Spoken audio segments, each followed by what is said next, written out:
At CES 2026, innovators from every corner of the globe show up to the most powerful tech event in the world. We'll rally together, imagining what's next, and we'll make it real, solving the greatest challenges facing our world, and proving that technology isn't just moving us forward, it's creating new possibilities.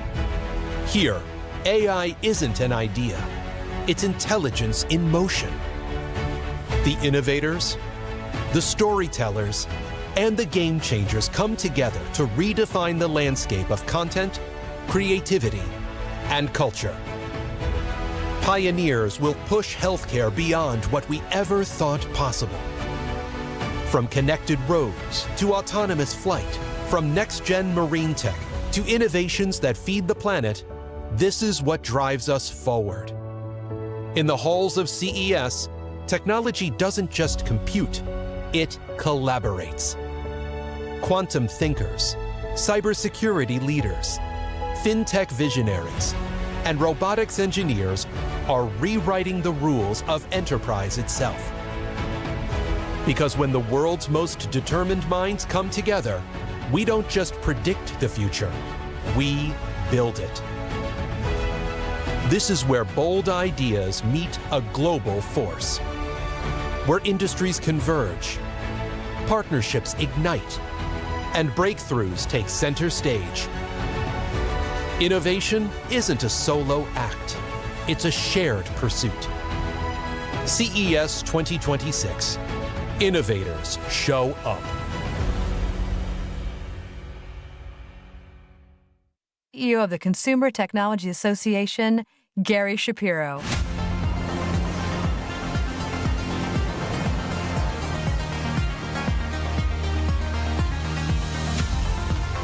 Thank you very much. Good evening, everyone. Welcome to Las Vegas CES 2026 with our first keynote of the year. Every year, CES gives us a front row seat to the ideas and breakthroughs that shape the next decade. But it's actually the people behind those breakthroughs, the leaders challenging what's possible, who truly define the moment. Tonight, we get a head start to CES 2026 with one such leader. You know, CES has always been a platform for bold vision and ambition. It's where ideas become industries and where the next era of human progress first takes shape.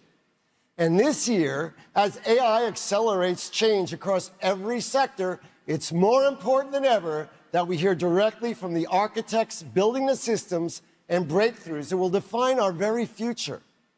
And that's why it is a tremendous honor to introduce to you a leader, quite frankly, one of the bastions of CES, whose vision and impact can be felt across the entire technology landscape, Dr. Lisa Su.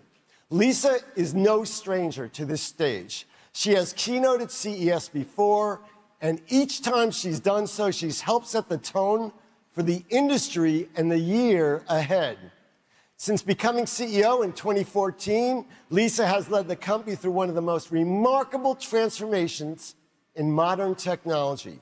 Under her leadership, AMD reinvented itself through relentless innovation in high performance and AI computing, delivering products that now power AI training and inference, scientific research, enterprise workloads, cloud infrastructure, and the devices and experiences which millions of people rely on every single day.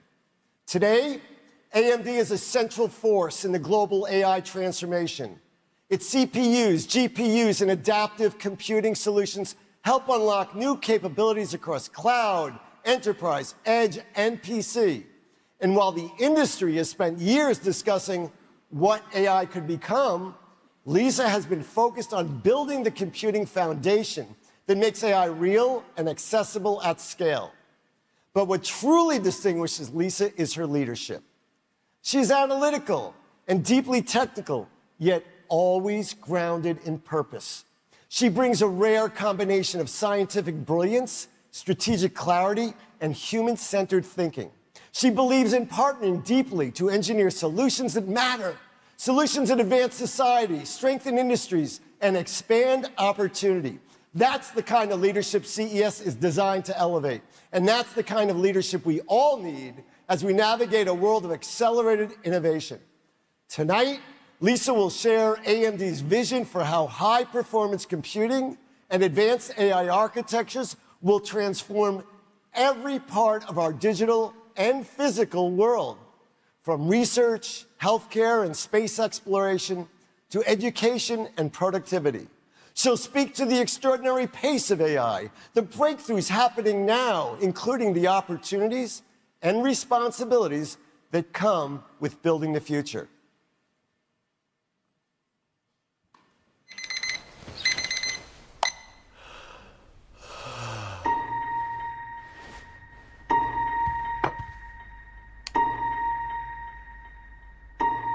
Hello, and welcome to this unique moment in human history.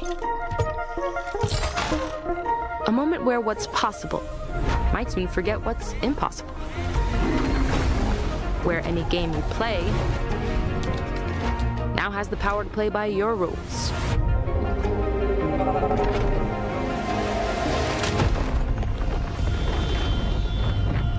Where AI not only helps model the possibilities of what a city can be,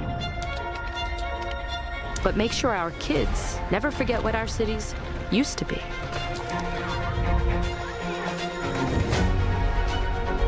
A moment where no hope meets the treatment plans of AI mapped genomes.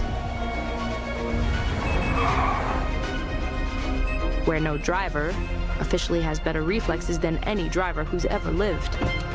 And where no signal can no longer stop you from sharing. Show me, show me, show me. This.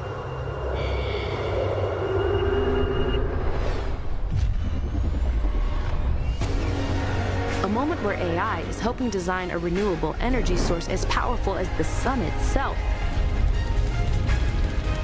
and helping make travel time across the Atlantic just another puddle jumper.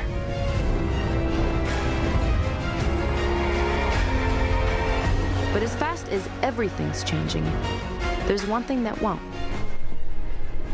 We're working tirelessly to create a world where the most advanced AI capabilities end up in the right hands.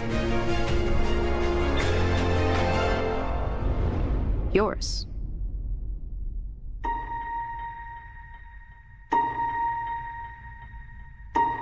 So just keep walking even though.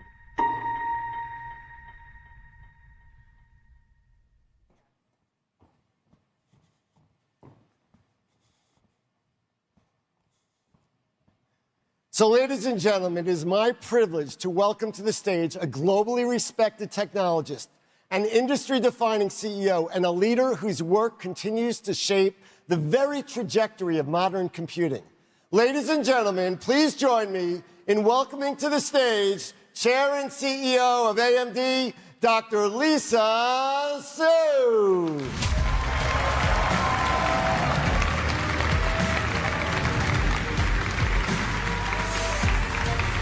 Thank you, Gary. Thank you. Thank you. All right, what an audience. How are you guys doing tonight? That sounds wonderful. First of all, thank you, Gary, and welcome to everyone here in Las Vegas and joining us online.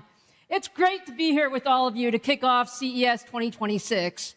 And I have to say, every year, I love coming to CES to see all the latest and greatest tech and catch up with so many friends and partners. But this year, I'm especially honored to be here with all of you to open CES.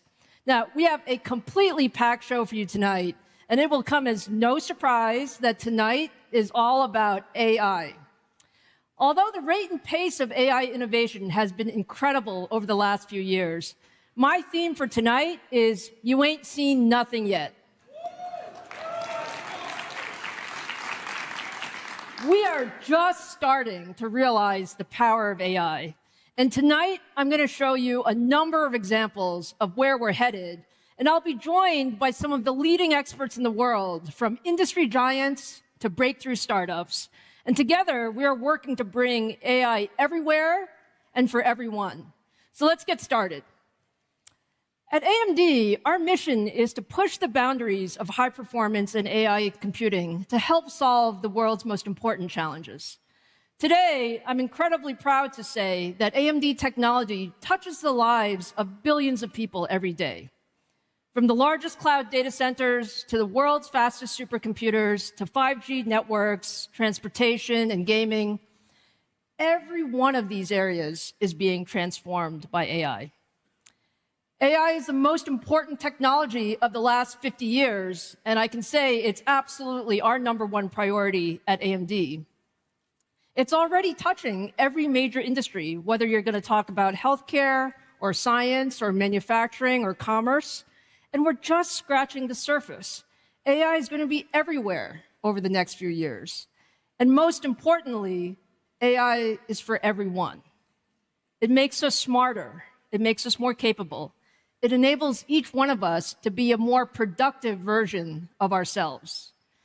And at AMD, we're building the compute foundation to make that future real for every company and for every person.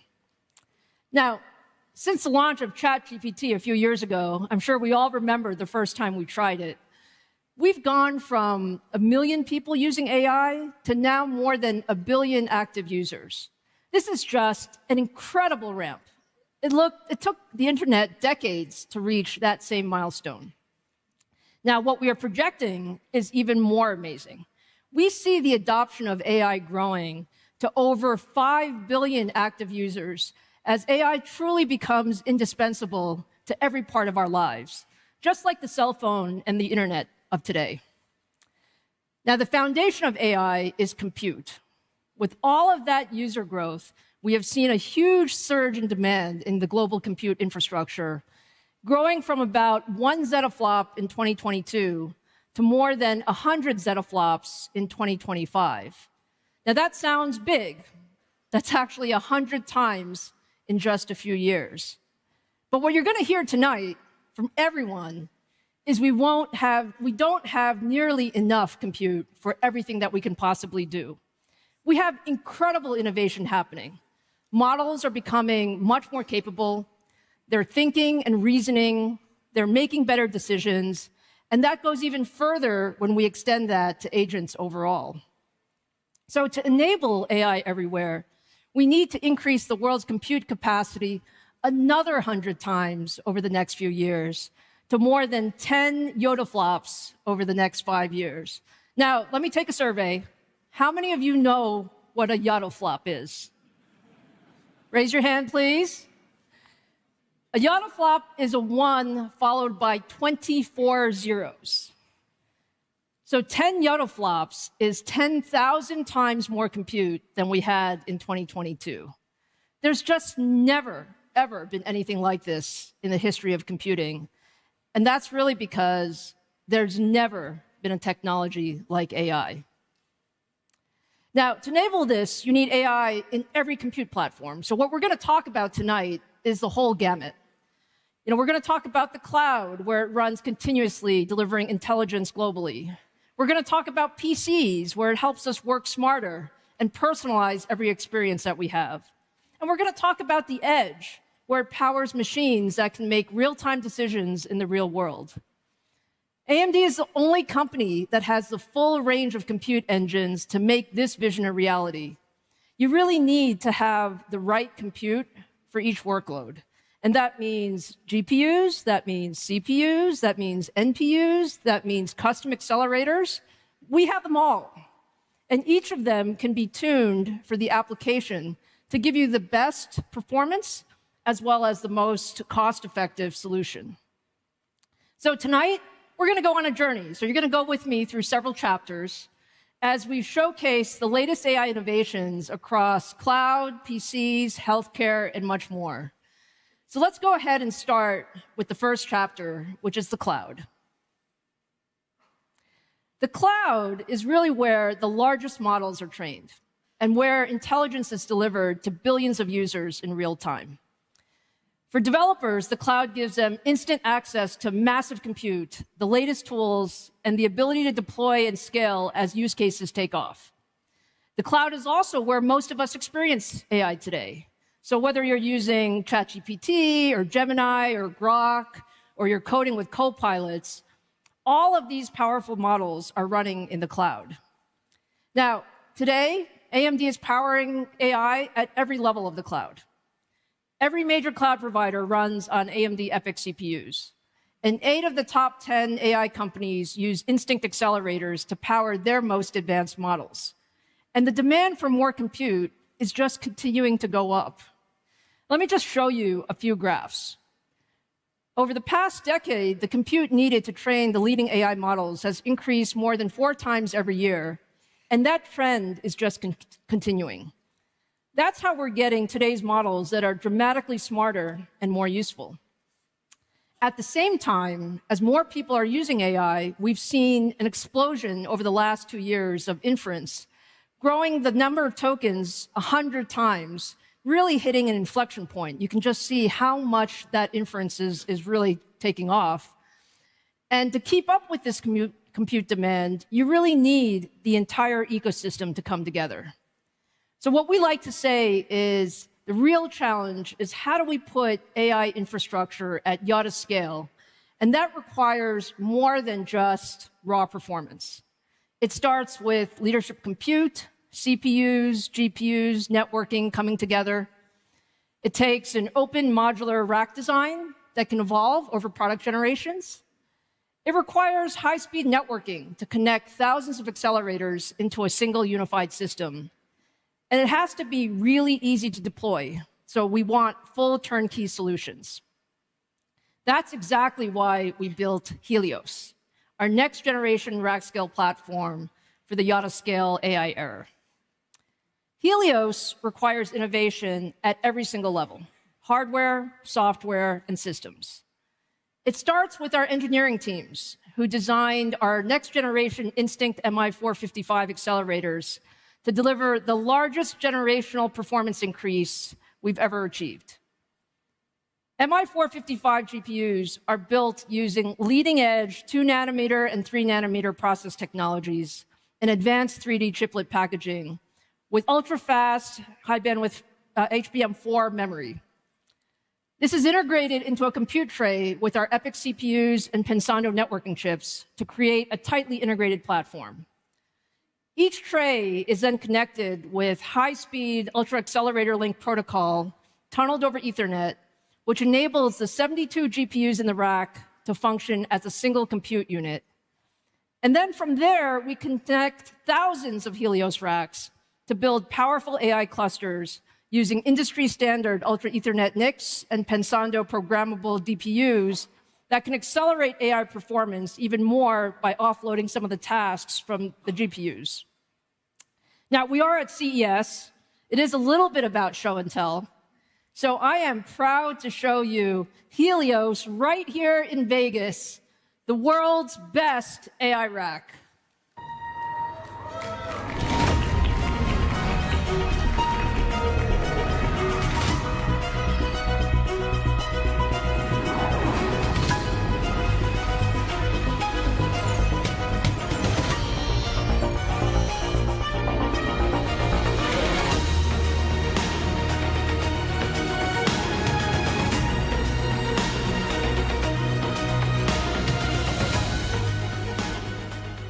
Is that beautiful or what?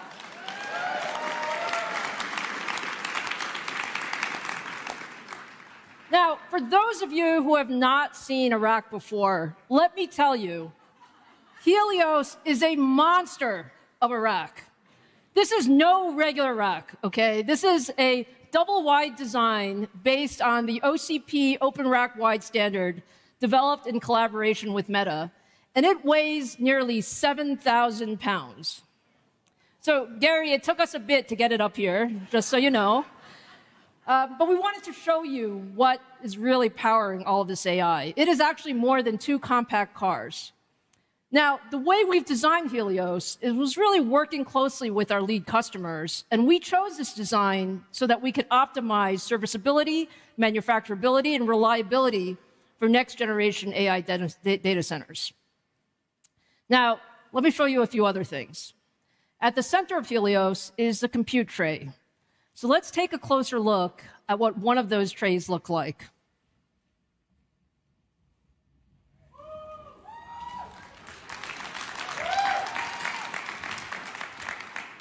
Now, I can tell you, I probably cannot lift this compute tray, so it had to come out.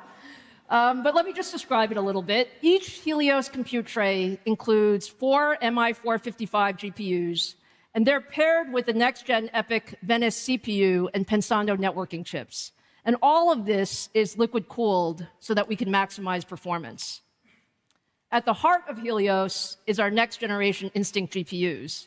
And you guys have seen me hold up a lot of chips in my career, but today I can tell you I am genuinely excited to hold up this chip. So let me show you MI455X for the very first time.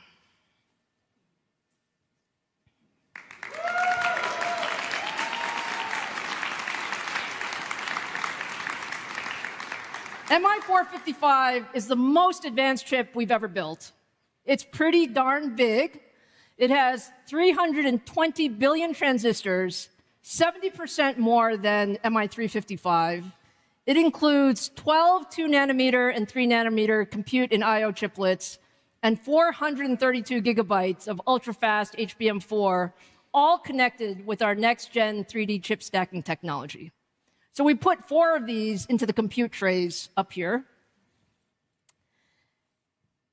And then driving those GPUs is our next-generation EPYC CPU, codenamed Venice. Venice extends our leadership across every dimension that matters in the data center.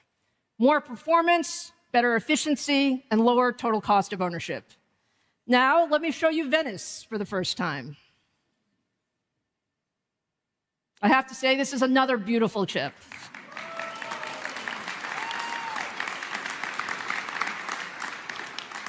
I do love our chips, so I can say that for sure.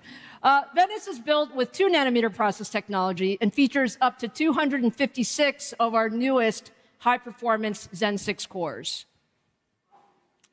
And the key here is we actually designed Venice to be the best AI CPU. We doubled the memory and GPU bandwidth from our prior generation, so Venice can feed MI455 with data at full speed, even at rack scale. So this is really about co-engineering. And we tie it all together with our 800 gig Ethernet Pensando Vulcano and Selena networking chips, delivering ultra-high bandwidth as well as ultra-low latency, so tens of thousands of Helios racks can scale across the data center. Now, just to give you a little bit of the scale of what this means, that means that each Helios rack has more than 18,000 CDNA 5 GPU compute units and more than 4,600 Zen 6 CPU cores, delivering up to 2.9 exaflops of performance. Each rack also includes 31 terabytes of HBM4 memory, an industry-leading 260 terabytes per second of scale-up bandwidth, and 43 terabytes per second of aggregate scale-out bandwidth to move data in and out incredibly fast. Suffice it to say, those numbers are big. When we launch Helios later this year, and I'm happy to say Helios is exactly on track to launch later this year, we expect it will set the new benchmark for AI performance.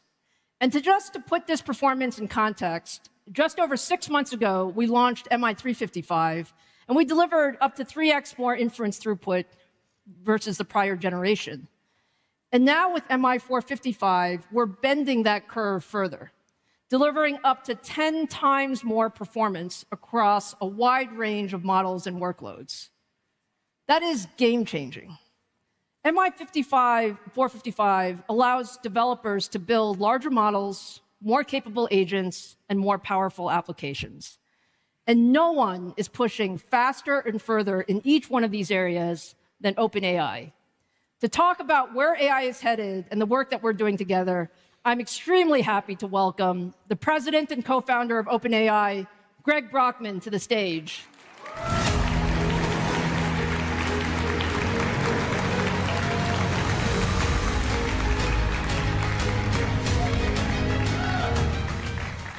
Greg, it is so great to have you here. Thank you for being here.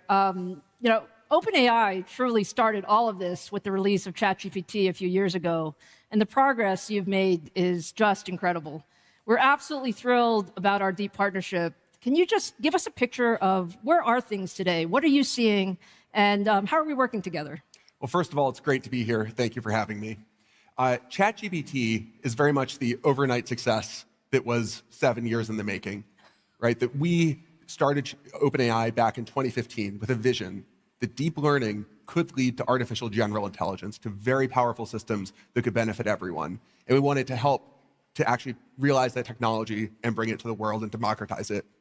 And we spent a long time just making progress, where year over year, the benchmarks would look better and better. But the first time we had something that was so useful that many people around the world wanted to use it was ChatGPT. And we were just blown away by the creativity and the ways in which people found how to really leverage the models we had produced in their daily lives. And so just out of curiosity, how many people in the room are ChatGPT users? That's pretty much the whole room, Greg, I would just say. Thank you. I'm glad to hear it. But very importantly, how many of you have had an experience that was very key to your life or the life of a loved one, whether it's in healthcare, in helping manage a newborn, in any other walk of your life? And to me, that's the metric that we want to optimize. And that seeing that number go up and to the right has been something that has been really different over 2025, right? That we really moved from being just a text box that you ask a question, you get an answer, something very simple contained, to people really using it for very personal, very important things in their lives. And it's not just in personal lives, for healthcare and aspects like that. It's also in the enterprise, right? And really starting to bring models like Codex to be able to transform software engineering. And I think that this year we're really going to see enterprise agents really take off. We're seeing scientific discovery start to be really accelerated, whether it's developing novel math proofs. The first time we saw that was just a couple months ago, and the progress is continuing. And it's really across every single endeavor of human knowledge work, where there's human intelligence that can be leveraged, right? That you can amplify it. We now have an assistant, right? We now have a tool, we have an advisor that is able to amplify what people want to do. I completely agree with you, Greg. I think we have seen just an enormous acceleration of what we're using this tech for. Now, I would say, I think every single time I see you, you tell me you need more compute. It's true. It's true. It's almost like a broken record. Like you could just, just play the Greg wants more compute. Can you talk about just some of the things that you're seeing in the infrastructure, some of the bottlenecks, and where do you think we should be focusing as an industry? Well, the why do we need more compute is the most important question, right? Which is really when the models are not that capable, right? And where we were in 2015, 2016, 2017, so forth, is that you basically just wanted to train a model and evaluate it, right? And maybe there'd be a very narrow task it'd be useful for. But as we've made this exponential progress on the models, then there's actually exponential utility to them. People want to bring it into their lives in a very scalable way. And I think that what we're seeing is as we move from you ask a question, you get an answer, to agentic workflows, where you ask the model to write some software for you, and it goes off for minutes or hours or soon even days. And you're not just operating one agent, you're operating a fleet of agents, right? You can have 10 different work streams all going at once on your behalf for a single developer. Right? And that it should be the case that you wake up in the morning, and this is the kind of thing we are going to build, by the way, and ChatGPT has taken items off your to-do list at home and at work.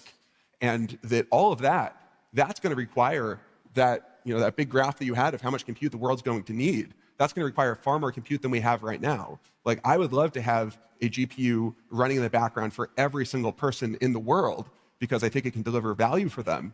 But that's billions of GPUs. No one has a plan to build that kind of scale. And so what we're really seeing is benefits in people's lives, right? We're seeing, for example, some of my favorite applications, and some of the ones I think are the most important, are in healthcare, right? That we actually see people's lives being saved through ChatGPT. Just over the holidays, one of my coworkers, that her husband had leg pain. They went to the hospital, they went to the ER, and they got it x-rayed, and the doctors are like, it's a pulled muscle, just wait it out, you'll be fine. They went home, it got a little bit worse, typed the symptoms into ChatGPT. ChatGPT said, go back to the ER, this could be a blood clot. And in fact, it was deep vein thrombosis in the leg, in addition to 2 blood clots on the lungs. And if they just waited it out, that would have been likely fatal. It's not a unique story. Fiji, our CEO of applications, who I work very closely with every day, ChatGPT literally saved her life too. Right? She was in the hospital for a kidney stone and had an infection. They were about to inject a antibiotic, and she said, "Wait just a moment." She asked ChatGPT whether that one was safe for her. ChatGPT, which has all of her medical history, said, "No, because you had this other infection 2 years ago, that could re-trigger it, and that could actually be life-threatening as well." And so she showed it to the doctor. The doctor's like, "Wait, what? You had this condition? I didn't know. I only had 5 minutes to review your medical history." Yes. I completely agree, Greg. I mean, that's one of the things that we can always, all of us can use a helper. Yes. And that's really what we have here. Look, I mean, I think you've painted a vivid picture of why we need more compute, of what we can do with AI. I think we feel exactly the same way. Now, we've also done an incredible amount of work with your engineering teams. MI455 and Helios is actually, a lot of it is through some of the feedback from our engineering teams working closely together. You know, can you talk a little bit about that infrastructure and what are your customers wanting and how are you going to use MI455? Well, one of the key things with how AI is evolving is thinking about the balance of different resources on the GPU. And so we have a slide to show how we've seen the evolution of this, the balance of resources across different MI generations. So you see this slide that I very painstakingly put together. Actually, I did not painstakingly put it together. I asked ChatGPT to go create the slide. And so it literally did all the research, and you can see some sources at the bottom. And it actually went and read a bunch of different AMD materials, created these charts, put together the title, put together all these headers, and produced not just an answer for me to then go do a bunch of work. It produced an artifact that I can show. And this is just one simple example that you can do today with ChatGPT, right? That we are moving to a world where you are going to be able to have an agent that does all this work for you. And for that, we're going to need to have hardware that is really tuned to our applications. What we have in mind is that we're moving to a world where human attention, human intent becomes the most precious resource. And so that there should be very low latency interaction anytime a human's involved, but there should be an ocean of agentic compute that's constantly running, that's very high throughput. And these two different regimes of low latency and high throughput yield a bunch of different pressures on hardware manufacturers such as yourself. So it's a pleasure to be working together. We like building GPUs for you. That works well. Look, lastly, Greg, let's talk a little bit about the future. You know, paint a picture. You know, one of the things that we've talked about is there's some people out there who are wondering, you know, is the demand really there? Can AI compute, like, do we really need all of this AI compute? And I know you and I have talked about it. I think people don't have a view of the future that you see. I mean, you have like a special seat. So paint the world for what this looks like in a few years. Well, looking backwards, we have been tripling our compute every single year for the past couple of years, and we've also tripled our revenue. And the thing that we find within OpenAI is every time we want to release a new feature, we want to produce a new model, we want to bring this technology to the world, we have a big fight internally over compute because there are so many things we want to launch and produce for all of you that we simply cannot because we are compute constrained. And I think we're moving to a world where GDP growth will itself be driven by the amount of compute that is available in a particular country, in a particular region. And I think that we're starting to see the first inklings of this. And I think over the next couple of years, we'll see it start to hit in a real way. And I think that AI is something where I think data centers can actually be very beneficial to local communities. I think that's a really important thing for us to really prove to people. But also the AI technology you produce, that is also something where, in terms of scientific advances, you think about what has been the most fundamental driver of increase of quality of life, right? It really is about science. And every time we've gone into specific domains, you just see how much limitation there is from how things are done because that's just, you know, there's a particular discipline that's built with a bunch of expertise, there are a small number of experts, and that it's hard for them to propagate that to future generations. For example, in biology, we hooked up GPT-5 to a wet lab setup and had humans described what the wet lab looked like. The model said, here are a couple of ideas to try. The humans would go try it, and it actually produced a 79x, almost 100x fold improvement in the efficiency of a particular protocol. And that's just one particular reaction that people have spent some time actually optimizing, but not like a ton and ton of time, because it's just there's so much surface area available in biology that no human can possibly get to all of it. No human can be an expert across every single subfield. And I think what we're going to see is AIs that really bridge across disciplines that humanity has been unable to bridge, right? You see this within healthcare, where as humans learn more, we specialize more, but we're going to have AIs that are going to amplify. And so I think it'll be for hard problems that AI will be brought to bear. This will be true for enterprise. Every single application, I think, will have an agent that is accelerating what people want to do. And I think the hardest problem for humanity will be deciding, how do we use the limited resources we have to get the most benefit for everyone? That is an incredible vision, Greg. We are so excited to be working with you. I think there's no question in the world that we have the power to really change people's lives. Thank you for the partnership, and really look forward to it. Thank you.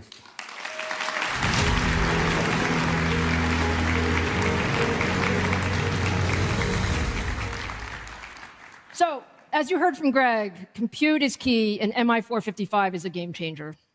But with the MI400 series, we've designed a full portfolio of solutions for cloud, enterprise, supercomputing, and sovereign AI. At the top is Helios, that's built for the bleeding-edge performance, hyperscale training, and distributed inference at rack scale. For enterprise AI deployments, we have Instinct MI440X GPUs that deliver leadership training and inference performance in a compact 8-GPU server designed for easy use in today's existing data center infrastructure. And for sovereign AI and supercomputing, where extreme accuracy matters the most, we have the MI430X platform that delivers leadership hybrid computing capabilities for both high-precision scientific and AI data types. This is something unique that we at AMD do. Because of our chiplet technology, we can actually have the right compute for the right application. Now, hardware is only part of the story. We believe an open ecosystem is essential to the future of AI. Time and time again, we've seen that innovation actually gets faster when the industry comes together and aligns around an open infrastructure and shared technology standards. And AMD is the only company delivering openness across the full stack. That's hardware, software, and the broader solutions ecosystem. Our software strategy starts with ROCm. ROCm is the industry's highest performance open software stack for AI. We have day zero support for the most widely used frameworks, tools, and model hubs. And it's also natively supported by the top open source projects like PyTorch, VLLM, SGLang, Hugging Face, and others that are downloaded more than 100 million times a month and run out of the box on Instinct, making it easier than ever for developers to build, deploy, and scale on AMD. One of the exciting AI companies using AMD and ROCm to power their models is Luma AI. Please join me in welcoming the Luma AI CEO and co-founder, Amit Jain, to the stage.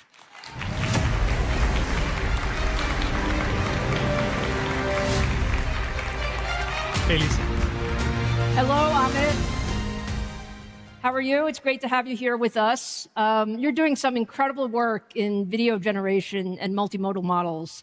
Can you tell us a little bit about Luma and what you're doing? Absolutely. Lisa, thank you so much for having me here. Of course. Luma's mission is to build multimodal and general intelligence, so AI can understand our world and help us simulate and improve it.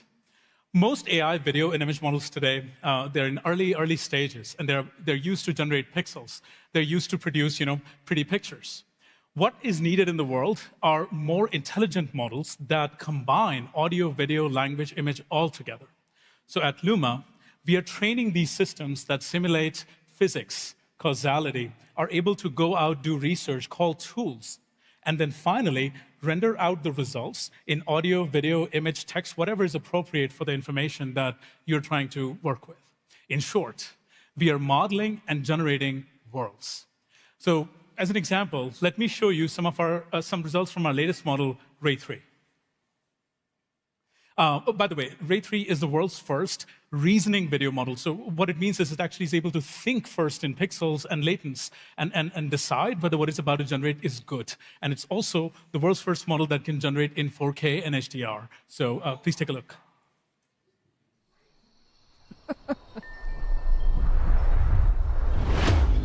When you close your eyes,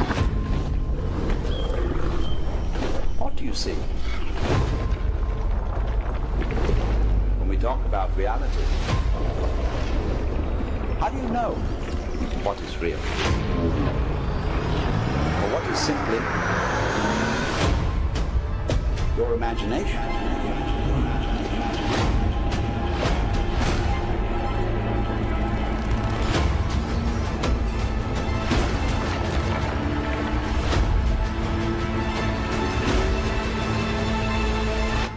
Now open your eyes.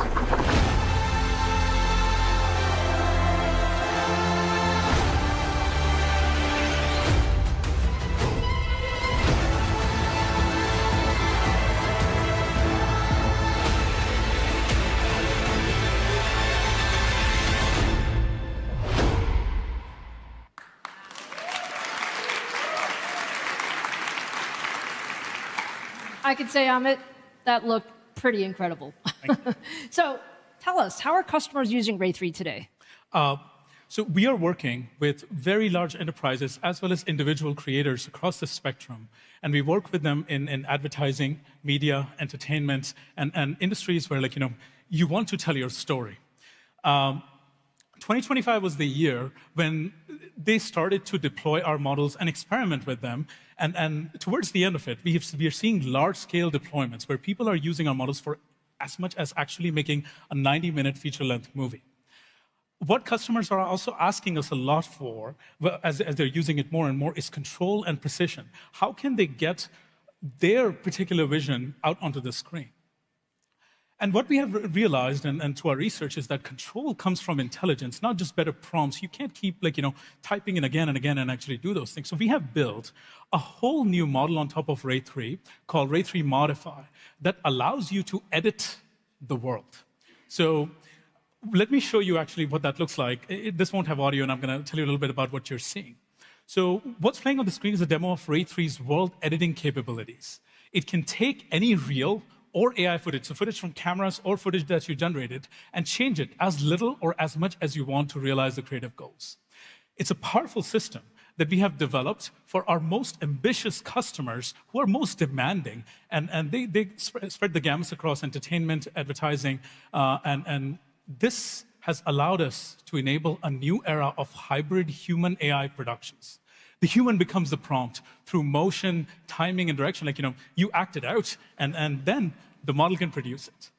What that means in practice is that filmmakers and creators can create entire cinematic universes now without elaborate sets, and then edit and modify anything to get to the result they want. This has never been possible before. But in 2026, we are focused on actually going much further. 2026 will be the year of agents, where AI will be able to help you to accomplish more of the task, or hopefully the full end-to-end of the task, rather than doing some patchwork. So our teams have been working diligently building the world's most powerful multimodal agent models. Using Luma will suddenly feel like you have a large team of capable creatives who are working with you in your creative pursuit. I want to show you a brief demo of what that would feel like.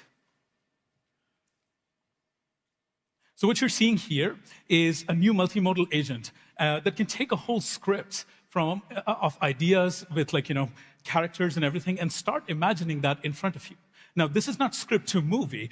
This is human-AI interaction. And our next generation of models provide the ability to analyze multiple frames, long-form video, and make selection and maintaining the fidelity of the characters, scenes, and story, and only editing when it's needed. Here you're seeing human and AI collaborate in designing characters, environments, shots, and the whole world. And with our agents, we believe that creatives will be able to make entire stories, what used to take a large production before. Again, this has never been possible before, and we have been using it heavily internally, and we couldn't be more excited. Individual creatives or small teams will suddenly have the power of doing what entire Hollywood studios do. That's pretty amazing. It's really nice to see how these Luma agents come together and make this happen. Now, I know you have a lot of choices in compute, and when we first started talking, actually, you called me and said you needed compute, and I said I thought I could help. Can you tell us a bit about why you chose AMD, and what has your experience been? Yeah, we bet on AMD very early on. That call was in 2024, early 2024. And since then, our partnership has grown into a large-scale collaboration between our teams, so much so that today, 60% of Luma's rapidly growing inference workloads actually run on AMD cards. Today, we also, initially when we started out, we used to do a bunch of engineering. But today, we are at a point where most any operators, most any workloads that we can imagine run out of the box on AMD. And this is huge props to your software teams and the diligent work that is going into the ROCm ecosystem. We are building multimodal models, and actually, these workloads are very complex compared to text models. One example of that is these consumes hundreds of times, thousands of times more tokens. A video that you saw, a 10-second video, is about 100,000 tokens easily. Compare that to a response from an LLM. It's about 200 to 300 tokens. So when we are working with this much information, TCO and inference economy is absolutely critical to our business. Otherwise, there's no way to serve all the demand that is coming our way. Through our collaboration with the AMD team, we have been able to achieve some of the best TCOs, total cost of ownership, that we have ever seen in our stack. And we believe as we build these more complex models that are able to do autoregressive diffusion and that are able to do text and image and audio and video all at the same time, this collaboration will allow us to significantly differentiate on cost and efficiency, which, as you know, in AI is a big deal. So, through this collaboration, we have developed such a degree of confidence that in 2026, we are expanding our partnership to a tune of about 10 times what we have done before. And these 455 cards, and I cannot be more excited for MI455X because this, the rack scale solution and the memory and the infrastructure that you're building is essential for us to be able to build these world simulation models. Well, we love hearing that, Amit. And look, our goal is to deliver you more powerful hardware. Your goal is to make it do amazing things. So just give us a little brief view of what do you see customers doing over the next few years that just isn't even possible today? Right. So as Greg was mentioning, early on in LLM land, right, in 2022, 2023, they were great for writing copies, small emails, things like that. We could have never imagined that we would actually put these models, into real-time systems, into healthcare and these kind of things. Through accuracy and architecture and scaling, LLMs have now gotten to that point.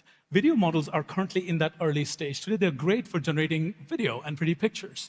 But soon, by scaling these models up, by improving the accuracy and data, we would end up at a place where these models will help us simulate real physical processes in the world, like CAD, architecture, fluid flows, help us design entire rocket engines, plan cities. And this is not outrageous. This is what we do today manually with big, giant teams in simulation environments. These models will allow us to do that and automate that to a great degree.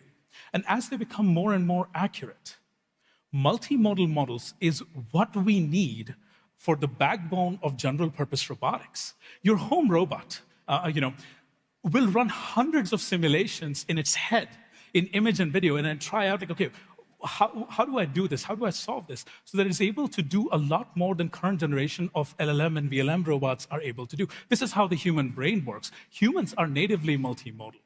Our AI systems will be as well. That sounds wonderful, Amit. Look, thank you so much for being here today. Thank you for the partnership, and we really look forward to all that you're going to do next. Thank you so much. Thank you.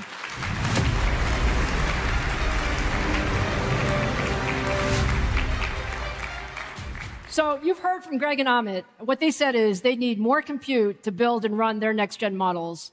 And it is the same across every single customer that we have, which is why the demand for compute is growing faster than ever.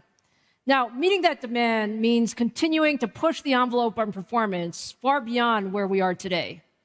MI400 series was a major inflection point in terms of delivering leadership training across all workloads, inference, scientific computing. But we are not stopping there. Development of our next-gen MI500 series is already well underway. With MI500, we take another major leap in performance. It's built on our next-gen CDNA 6 architecture, manufactured on 2-nanometer process technology, and uses higher-speed HBM4E memory. And with the launch of MI500 in 2027, we're on track to deliver 1,000x increase in AI performance over the last 4 years, making more powerful AI accessible to all. So with that, let's, thank you.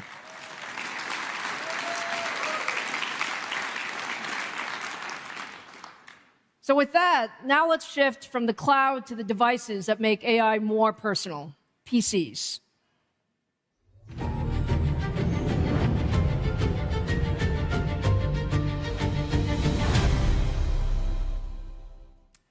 So for decades, the PC has been about a powerful device helping us be more productive, whether at work or at school. But with AI, the PC has become not just a tool, but it's a powerful, essential part of our lives as an active partner. It learns how you work, and it adapts to your habits, and it can help you do things faster than you've ever expected, even when you're offline.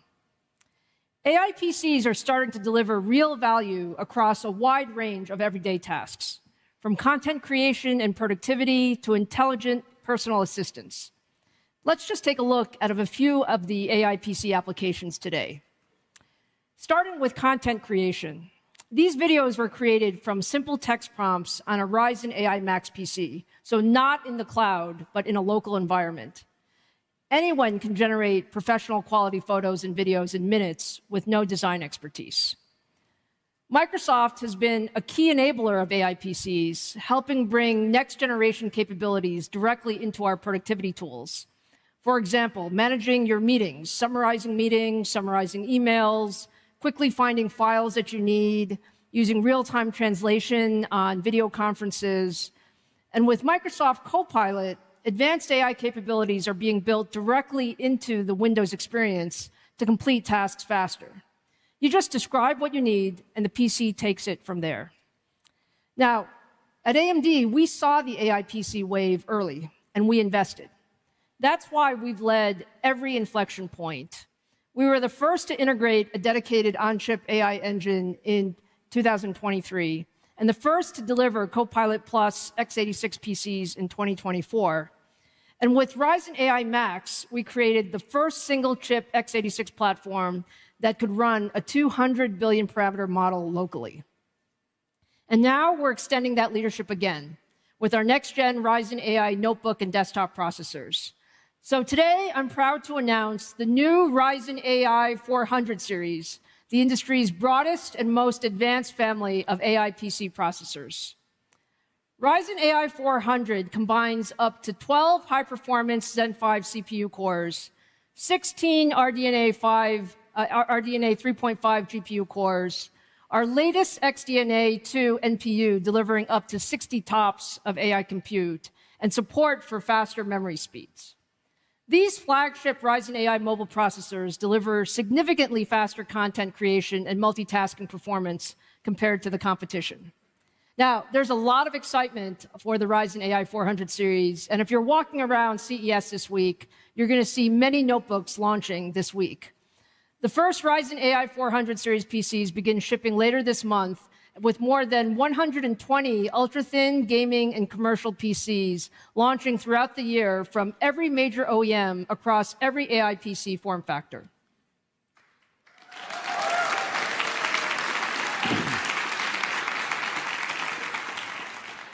Now, powering the next generation of AI PC experiences takes more than just hardware.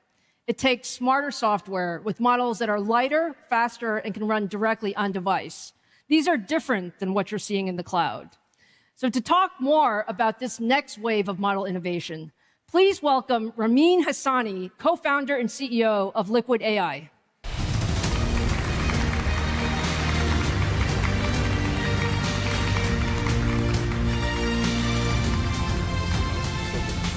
Ramin, it's great to have you here. I'm very excited about the work that you guys are doing at Liquid. You were really taking a different approach to models. Can you talk a little bit to the audience about what Liquid is doing and why it's different from others? Absolutely, Lisa. It is great to be here. We're a foundation model company, spun out of MIT 2.5 years ago. We're building efficient generative AI models that can run fast on any processor inside and outside of data centers. We designed from scratch multimodal models with a hardware-in-the-loop approach that allows us to optimize neural architectures for a given hardware. We're not building transformer models. We're building liquid foundation models. Powerful, fast, and processor-optimized generative models. The goal is to substantially reduce the computational cost of intelligence from first principles without sacrificing quality. That means liquid models deliver frontier model quality right on a device. Device could be a phone, could be a laptop, could be a robot, could be a coffee machine, and could be an airplane. Basically, anywhere compute exists with 3 value propositions: privacy, speed, and continuity. It can work seamlessly across online and offline workloads. Ramin, our teams have been working really closely on bringing more capable models to AI PCs. Can you share a bit about that work? Absolutely. Today, I've got 2 new product announcements. 1, we are excited to announce Liquid Foundation Models 2.5, the most advanced tiny class of models on the market. At only 1.2 billion parameters, the model performs best on instruction-following capabilities between its class and models that are larger in its class. LFM 2.5 instances are the building blocks of reliable AI agents on any device. To put this in perspective for you, this model delivers instruction-following capabilities better than the DeepSeek models and Gemini Pro kind of models, Gemini 2.5 Pro, right on the device. We are releasing 5 model instances: a chat model, an instruct model, a Japanese enhanced language model, a vision language model, and a lightweight audio model, audio language model, basically. These are highly optimized for AMD Ryzen AI CPUs, GPUs, and NPUs. And today, they're available for download on Hugging Face and on our own platform, Leap. There you can enjoy them. That's pretty cool.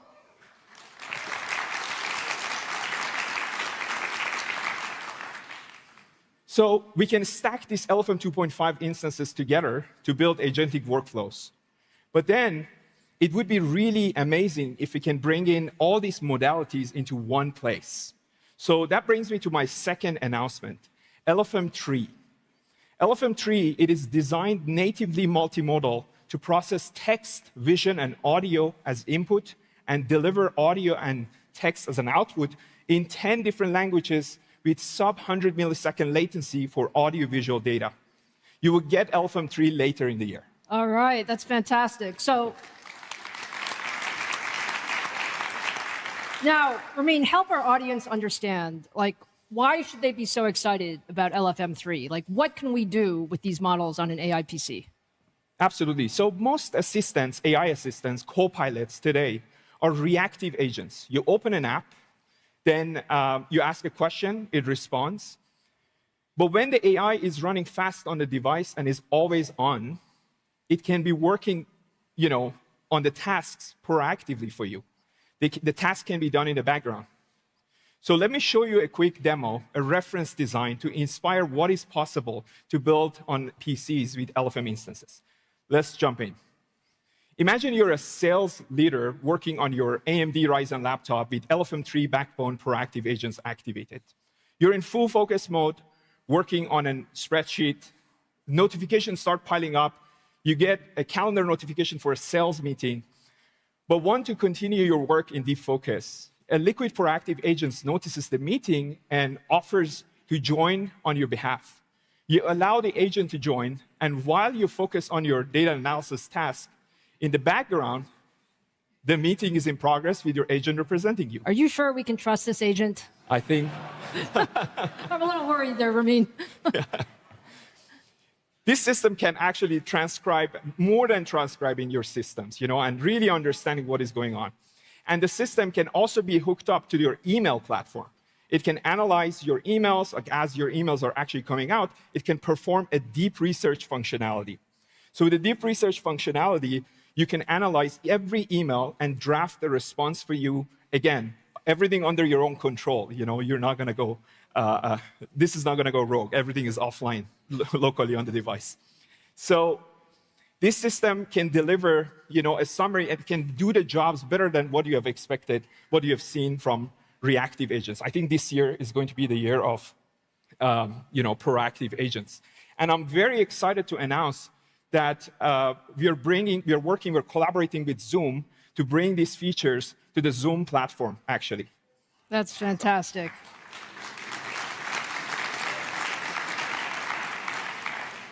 Ramin, we're really excited about what you're doing. I think you've just given people just a glimpse of what we can do when we bring, true AI capability to our PCs. So thank you. We're excited, and we look forward to all we're going to do together. Thank you so much. Thank you for having me. Thank you.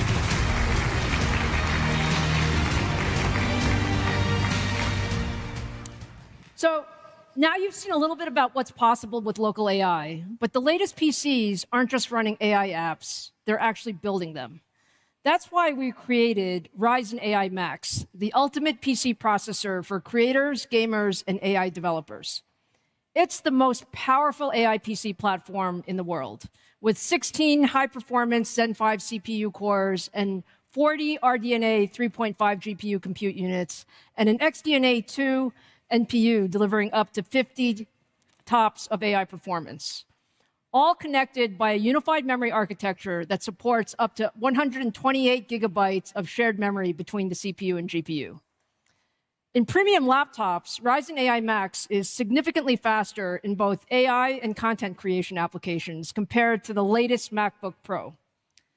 In small form factor workstations, Ryzen AI Max delivers comparable performance at much lower price than NVIDIA's DGX Spark, generating up to 1.7 times more tokens per second per dollar when running the latest GPT OSS models. And because Ryzen AI Max supports both Windows and Linux natively, developers maintain full access to their preferred software environment, tools, and workflows. Now, there are more than 30 Ryzen AI Max systems in market today, with new laptops, all-in-ones, and compact workstations launching at CES and rolling out throughout the year. But our mission is to advance AI everywhere for everyone. The truth is, there are AI developers, many of you in this room, who want access to platforms that enable you to develop on the fly. So we took this one step further. Today, I'm excited to announce the AMD Ryzen AI Halo, a new reference platform for local AI deployment.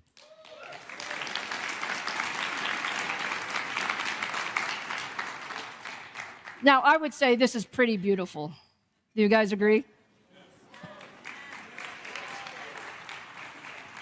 So let me tell you what it is. This is the smallest AI development system in the world, capable of running models with up to 200 billion parameters locally, not connected to anything.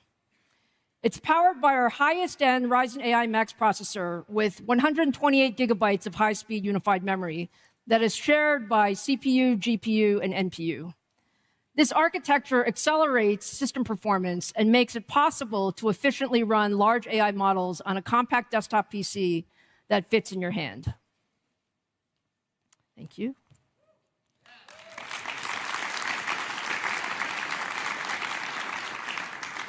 Halo supports multiple operating systems natively, ships with our latest ROCm software stack, comes preloaded with the leading open source developer tools, and runs hundreds of models out of the box.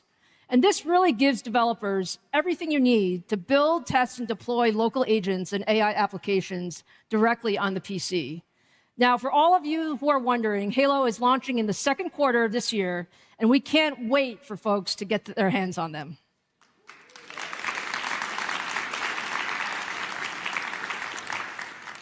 So now let's turn to the world of gaming and content creation. A few gamers out there. I think there are a lot of gamers out there. Look, every day, gamers and creators rely on AMD across Ryzen and Radeon PCs, Threadripper workstations, and consoles from Sony and Microsoft to deliver tens of billions of frames. And while the visual quality of those frames has advanced dramatically over the years, the way we build those worlds really hasn't. It still takes teams months or even years to bring a 3D experience to life. Now, AI is really starting to change that. To show what's next in 3D world creation, I'm honored to introduce one of the most influential figures in AI. Known as the godmother of AI, her work has transformed how machines see and understand the world. Please welcome the co-founder and CEO of World Labs, Dr. Fei Li.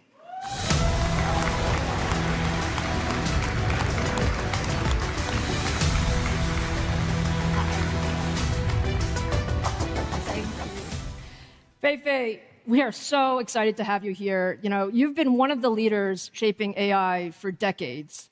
Can you just give us a little bit of your perspective? Where are we today, and why did you start World Labs? Yeah, first of all, thank you, Lisa, for inviting me to be here. Congratulations to all the announcements. I can't wait to use some of them. So it's true that there has truly been great breakthroughs in AI progress in the past few years. And as you said, I've been around the block for a while, for more than 2 decades, and I really cannot be more excited than now by where things are going. So in the past few years, language-based intelligence in AI technology really has taken the world by storm. We're seeing the proliferation of all kinds of capabilities and applications. But the truth is, there's a lot more than just language intelligence. Even for us humans, there's more than passively looking at life in the world.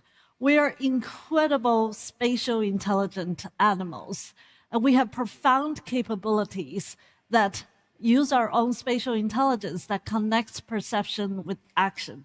Think about all of you being here, how you brave through airports this morning. I'm one of them. Or woke up in your hotel room and get to the nice coffee shop, or find your way in this maze in Vegas to be here.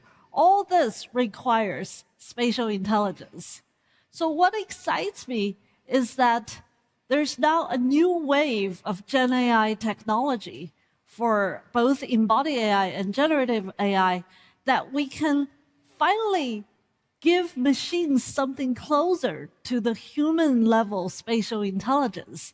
It's the ability to not only perceive, but create 3D or even 4D worlds, reason about objects and people, and imagine entirely new environments that still obey the laws of physics and dynamics in worlds, virtual or real. So that's why I started World Labs. I really want to bring spatial intelligence to life and deliver value to people. I remember the first time I talked to you about your concept for World Labs and your passion about what this could bring. Tell us a little bit about what your models do so the audience gets a feel for what does this really mean? Yeah, well, I heard that there are gamers out there, so this is very exciting.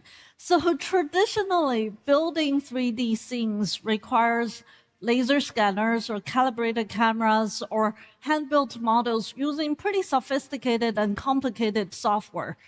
But at World Labs, we're creating a new generation of models that can use the recent Gen AI technology to learn the structure, not only just flat pixel structure, I'm talking about 3D, 4D structure of the world directly from data, a lot of data. So give the model a few images, and even one image, the model itself can fill in the missing details, predicts what's behind objects, and generate rich, consistent, permanent, navigable 3D worlds. So what you're seeing here on screen is a Hobbit world that's created by our World Labs model called Marble. We just give it a handful of images, and it created these 3D scenes that are persistent, and you can navigate. You can even see a top view. And our system transformed a few visual inputs into a fully navigable, expansive 3D world. And it shows how these models not just reconstruct the environment, they really imagine cohesive worlds, wondrous worlds. And once these worlds exist, they flow together and allowing effortless transition from one environment to the next and scaling into something much larger. And this is much closer to how humans piece together a place from a few glances.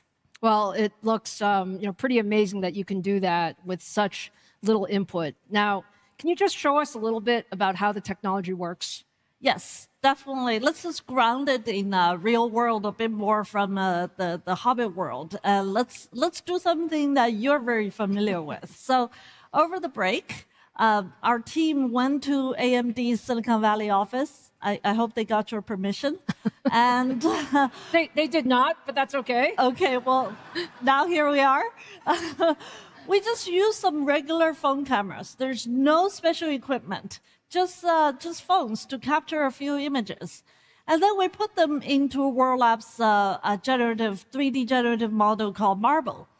And then our model that can use AMD's MI325X chip and the ROCm software stack can create a 3D version of that environment, and including windows, doors, furniture, size, and sense of depth and scale. And keep in mind, you're not looking at photos, you're not looking at videos, you're looking at truly 3D consistent worlds. And then our team started to have a little more fun and decided to You decided to remodel? Exactly, Yes, yeah. for free for you. For different design styles, right? I don't know which one you guys like the most. I personally really like the Egyptian one, but maybe that's because I'm going there in a few months. And while this transformation is keeping the geometric consistency and the 3D inputs. So you can imagine this can be such powerful tools for many use cases, whether you're doing robotic simulation or game development or design. What would traditionally take months to do in a typical workload, we really could do it in minutes now. And we can even navigate into an entirely different world, like actually the Venetian Hotel. And we just did that yesterday by taking a picture and then put it in the model, and then had a little fun. And then it turned this whole place into a 3D imaginative space.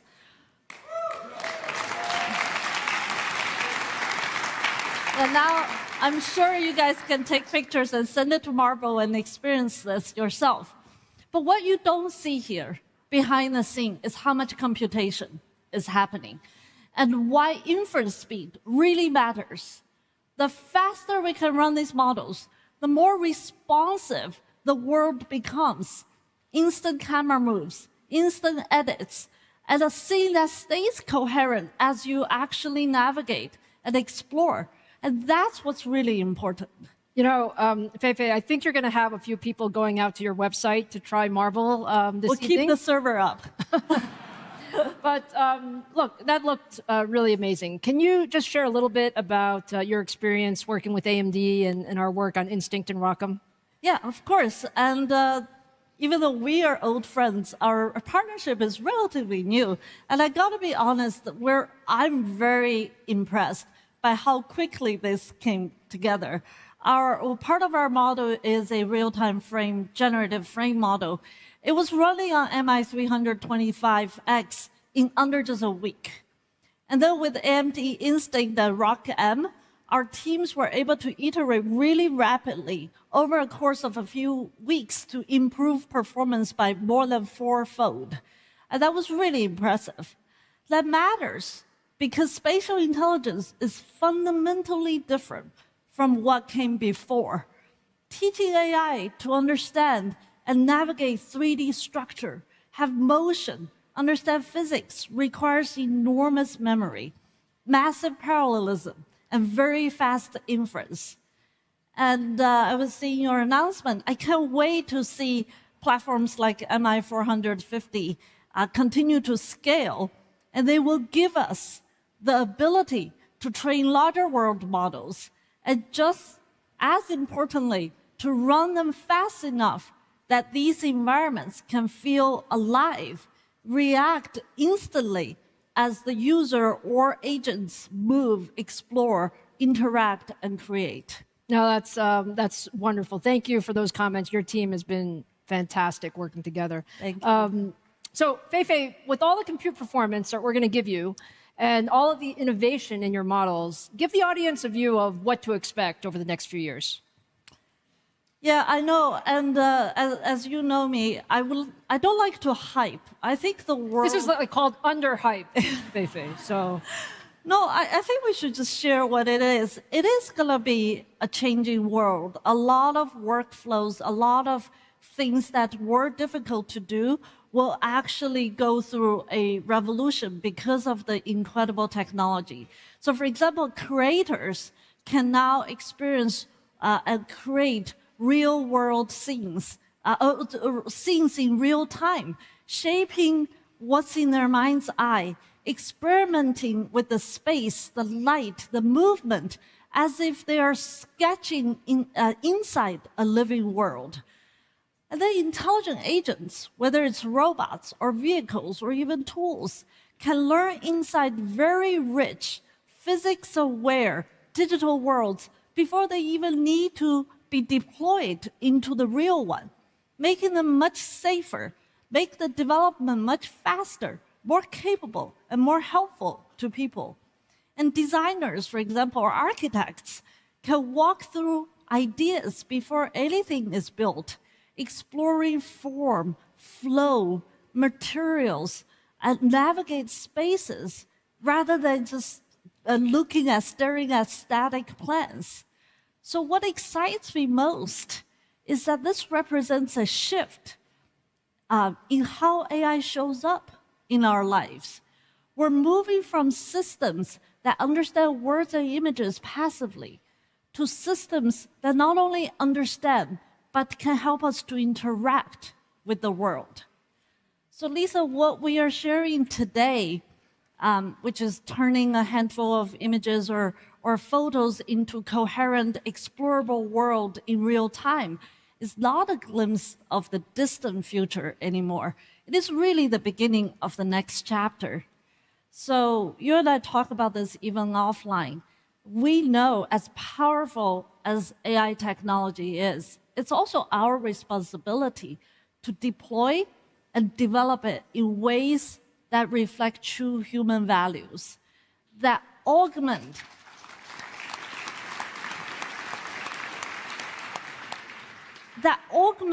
human creativity, productivity, and our care for each other, while keeping people firmly at the center of this story, however powerful technologies are. And I'm very excited to partner with AMD and with you on this journey. Fei-Fei, I think I speak for everyone. You are really an inspiration to the AI world. Congratulations on all the great progress, and thank you for joining us tonight. Thank you, Lisa.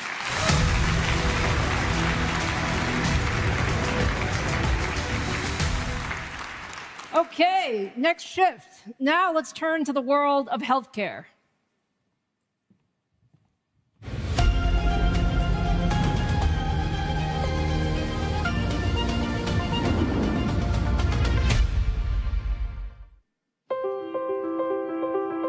Of all the ways AI is advancing the world, healthcare impacts us all. And AMD technology is enabling the incredible to become possible. Cancer detection is happening earlier, with supercomputers analyzing data at massive scale. Patients are receiving therapies sooner with compute modeling complex biological systems. Promising treatments are moving forward faster through molecular simulation. Medicine is becoming more personalized through genome research. And patient outcomes are improving through robot-assisted surgeries. Our partners are using AI to accelerate science and better human health. Advanced by AMD.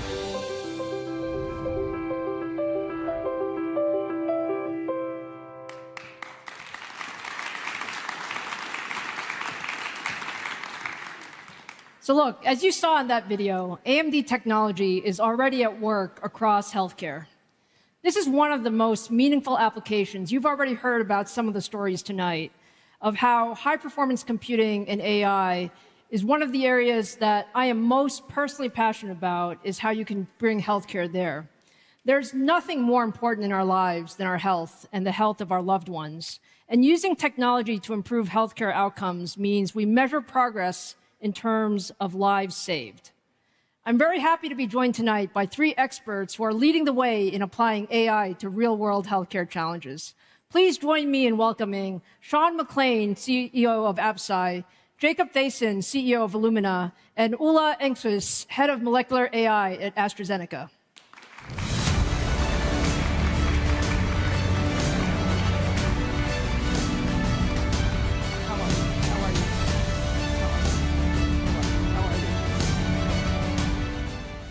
All right, guys, thank you so much for being here. You can see there's a lot of excitement about healthcare. Thank you for the tremendous partnership. You know, Sean, at Absci, you're using generative models and synthetic biology to design new drugs from scratch. Can you walk through a little bit of how that works? Yeah, thank you so much for having us here today. Biology is hard. It's complex. It's messy. Drug discovery and development is this archaic way of going about discovering drugs. Ultimately, it's this trial and error process where you ultimately are searching for a needle in the haystack. But with generative AI and what we're doing at Absci, you're actually able to start creating that needle and being able to actually engineer in the biology that you want, being able to go after the diseases that have large unmet medical need, and being able to have the manufacturability, the developability that you want in the drug. We're actually able to start having precision engineering now because of AI with biology. Just like Apple is engineering an iPhone, or you all are engineering the 455s, we're able to start engineering biology. And what is that actually doing? It's allowing us to start tackling some of the hardest, most challenging diseases that still exist, that have high unmet medical need, where standard of care is poor. And at Absci, this is exactly what we want to tackle. We want to tackle these hard, challenging diseases. 2 of them that we're focused on at Absci is androgenic alopecia, so think common baldness. We actually have the opportunity in the not too distant future to have AI cure baldness. Wouldn't that be incredible?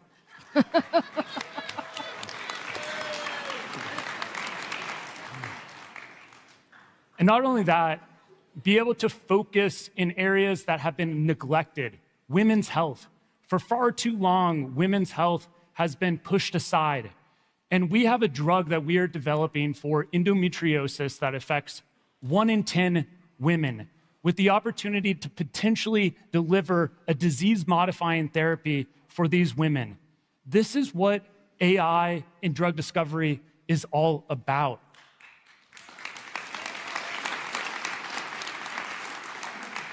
And this wouldn't be possible without the compute partnership that we've had with AMD.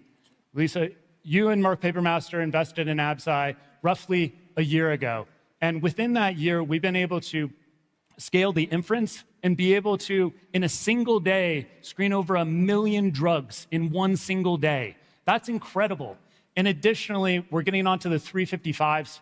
And the memory there is going to allow us to contextualize the biology in a way that we haven't been able to before, and ultimately create better models for drug discovery. The future is really bright in AI and drug discovery. That's fantastic, Sean. Well, look, thank you for the partnership. We're really excited about all the work we're doing together. Now, Jacob, Illumina is really a leader in reading and understanding the human genome to improve health.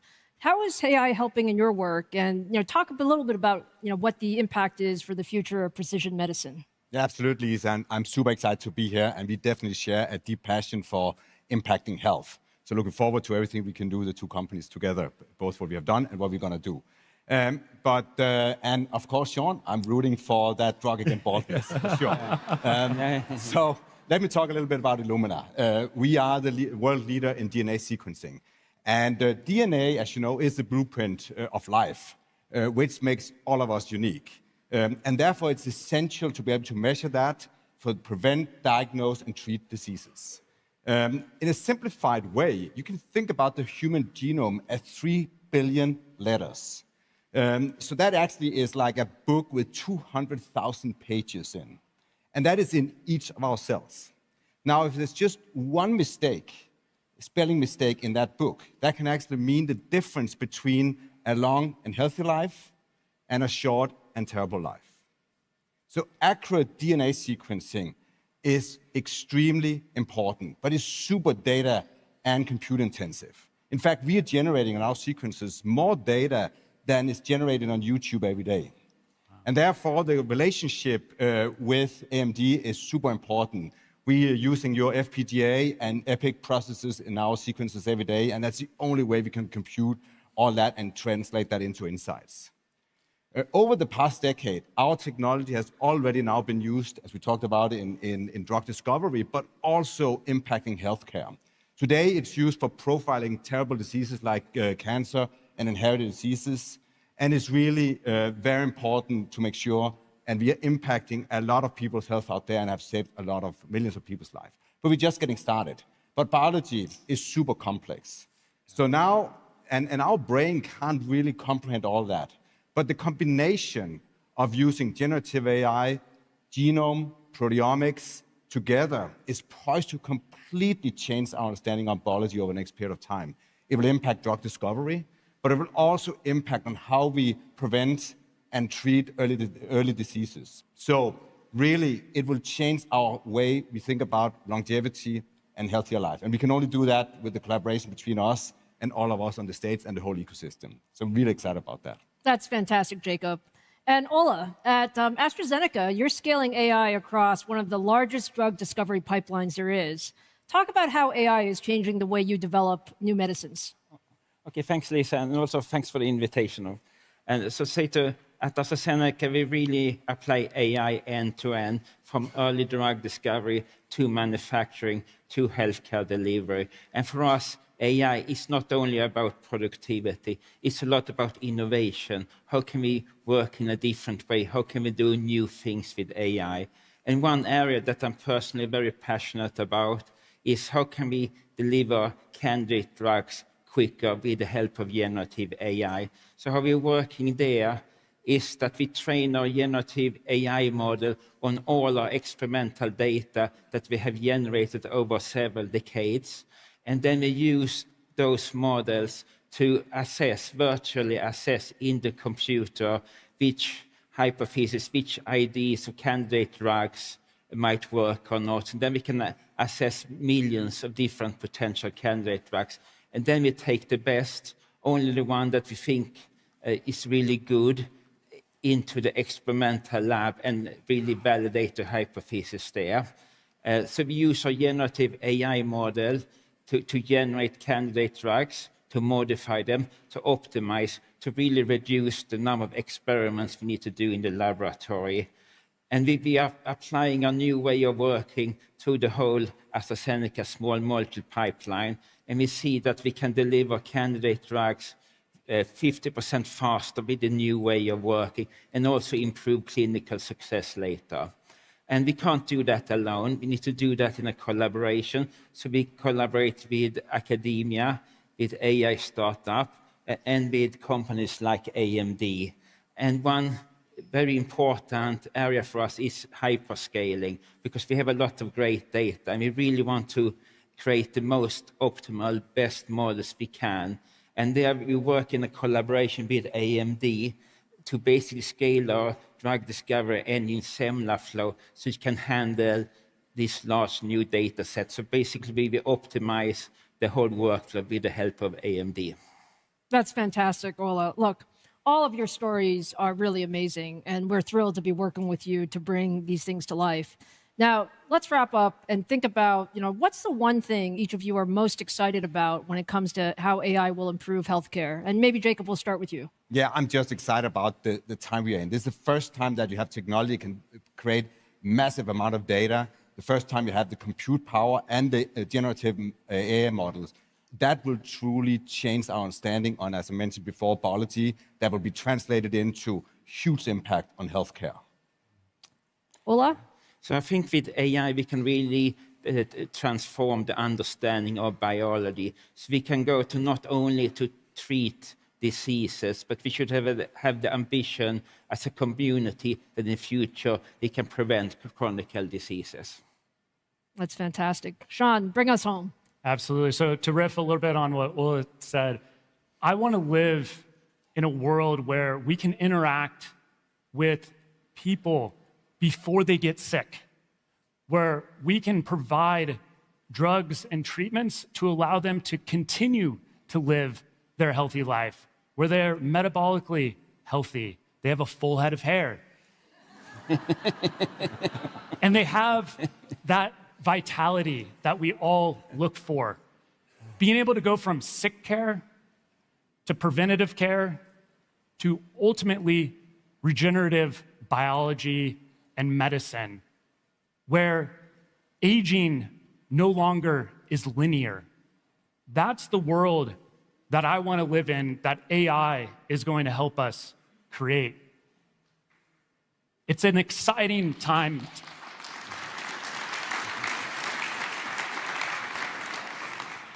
I think we can all say, Sean, we are super inspired. I mean, look, this is what I heard. We should expect AI should help us predict sickness, prevent sickness, and personalize treatments such that we can get really extend lives. And you guys are really at the forefront of it. So it is our honor to be your partner. Thank you each for joining us today. And we look forward to really moving this frontier forward over the next few years together. Amazing. Thank you. Thank you. Thank you. Thank you.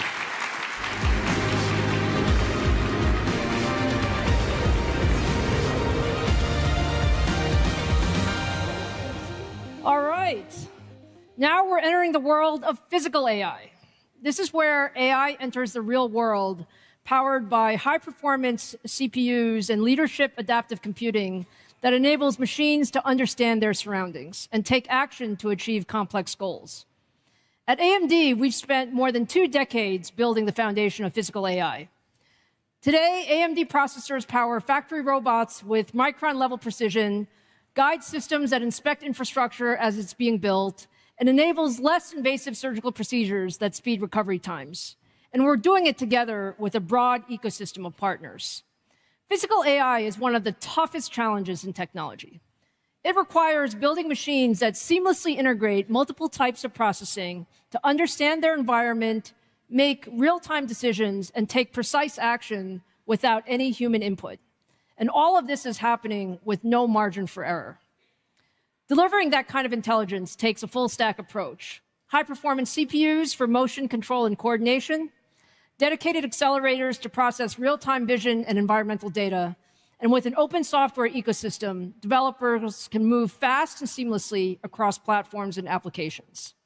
Now, seeing is believing, so to show how some of this work is unlocking the next generation of robotics, please welcome CEO and co-founder of Generative Bionics, Daniela Pucci, to the stage.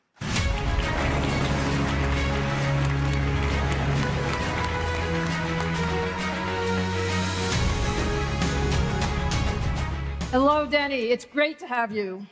Your team is doing some amazing work. Can you just give us some background about what you're doing? Lisa, Generative Bionics is the industrial spin-out of more than 20 years of research in physical AI and biomechanics at the Italian Institute of Technology. But when we look back, actually, everything started from a simple but profound question. If an artificial agent needs to understand the human world, doesn't it need a human-like body to experience it? To answer this, we built some of the most advanced humanoid platforms in the world. iCab for cognitive research, then ErgoCab for safe industrial collaboration, and then we built IronCab, the only jet-powered flying humanoid robot in the world. Throughout the process of building these robots, however, Lisa, there has been one belief that has never changed. The real working technology is that one that amplifies human potential, and that is built around people, not the other way around. Now, this belief has become the mission of generative bionics, but to make it real, we need compute that is fast, deterministic, and local. A humanoid, for instance, touch, balance, and safety loops cannot wait for the cloud. That's why our collaboration with AMD is so fundamental. AMD, in fact, gives us a unified continuum from embedded and edge platforms such as Ryzen AI Embedded and Versal AI Edge, running physical AI on the robot, to AMD CPUs and GPUs, powering simulation, training, and large-scale development. So, Lisa, one compute architecture from one partner end-to-end. I like that. I like that a lot. Now, look, let's talk a little bit about your philosophy and approach to, how are you building these things and what are your use cases? We think, Lisa, that now humanoid robots have to be elevated to another level. Yeah. So our approach to physical AI is to build a platform around the humanoid robot. And then the platform is designed to achieve human-level intelligence, safe physical human-robot interaction, and engineered into real products. Now, let's start from the robot. Here, we are really inspired by biomechanics. In fact, if you look at human movements, they rely on fast reflexes. We walk by falling forward, and our nervous system basically exploits our biomechanics. So we are exploiting the same principles into our humanoid robots. Then humans basically learn also through touch, which is a primary source of intelligence. So we believe that humanoid robots really need the sense of touch. And finally, let's talk about the platform. So we are developing an open platform around the humanoid robot to enable the next generation of humanoid robots. So just to give an example, the same tactile sensors that we used for the humanoid robot are basically used also into a sensorized shoe that is being used in healthcare to help patients recover better and faster. But more importantly, the shoe acts as another robot sensor so that the robot has the feeling of whether or not and how to help the patient. So, Lisa, we are not building a robot. We are not only building a robot. We are not only building a product. We are building basically a platform to close the loop between humans and humanoid robots and enabling what we call human-centric physical AI. That's super cool, Denny. Now, we are at CES, and people like to see things. So what exciting news do you have for us? So, Lisa, we focused on a new product identity. And our first human robot design, basically that defines our DNA in terms of products, Gene 1. And I'm really happy to say that Gene 1 today has been ready to be released right now.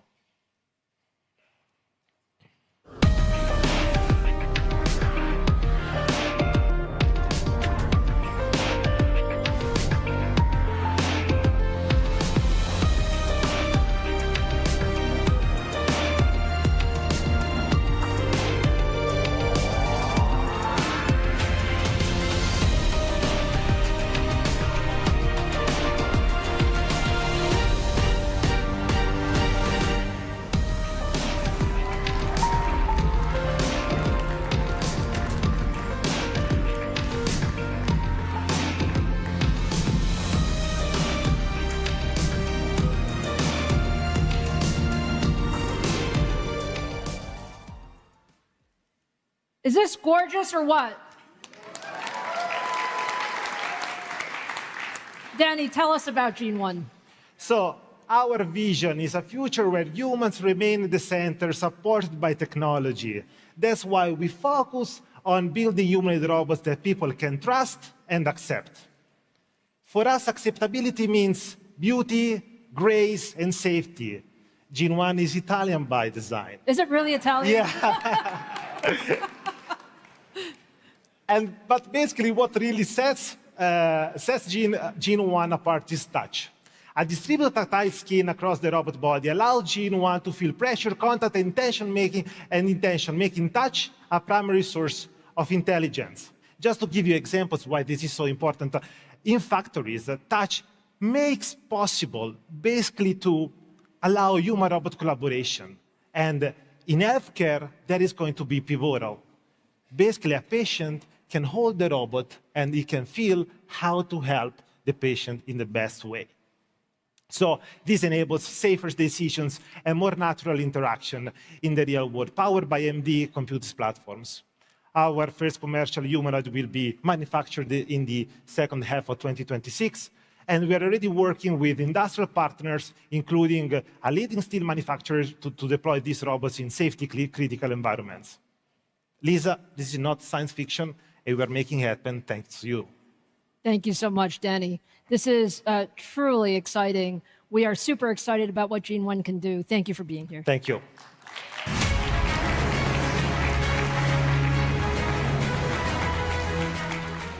Okay, now let's turn to one more demanding environment for robotics and automation, and that is space.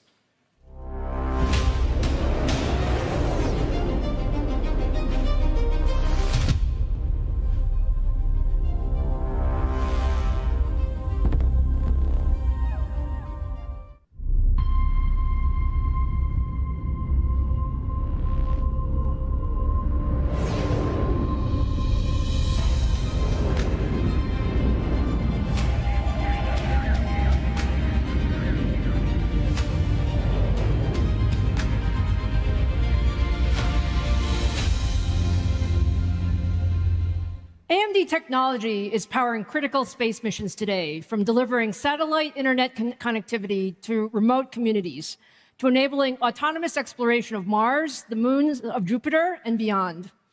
On Mars, AMD adaptive computing enables the Perseverance rover to operate autonomously. That same technology is also powering robotic systems at NASA, JPL, and both the European and Indian space agencies, delivering reliable compute in some of the harshest and most unforgiving environments. One of the leaders in space exploration and a company using AMD technology to help build the next generation of spacecraft and lunar infrastructure is Blue Origin. Please welcome John Koulouris, Senior Vice President of Lunar Permanence at Blue Origin, to the stage.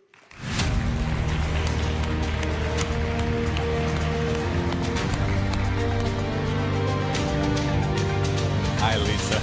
John, thank you so much for being here. You know, Blue Origin is doing just some amazing things. Talk to us a little bit about your mission and what you're working on. Yes, thank you everyone for having me here. I'm very excited to tell you about what we're doing.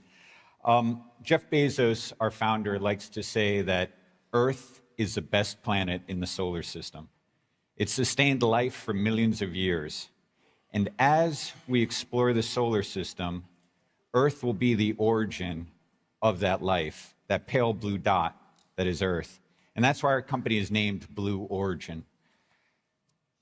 To protect that planet, we want to move heavy industry eventually off the Earth as we look to build things such as solar power satellites in low Earth orbit, settle the moon, settle Mars, explore the asteroid belt.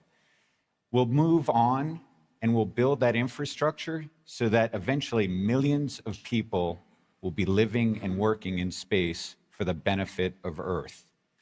And that starts with one person. Originally, we had Yuri Gagarin and Alan Shepard explore. Then the Apollo astronauts. Then just recently, the International Space Station celebrated 25 years of continuous human presence in space. The next step for us is lunar permanence.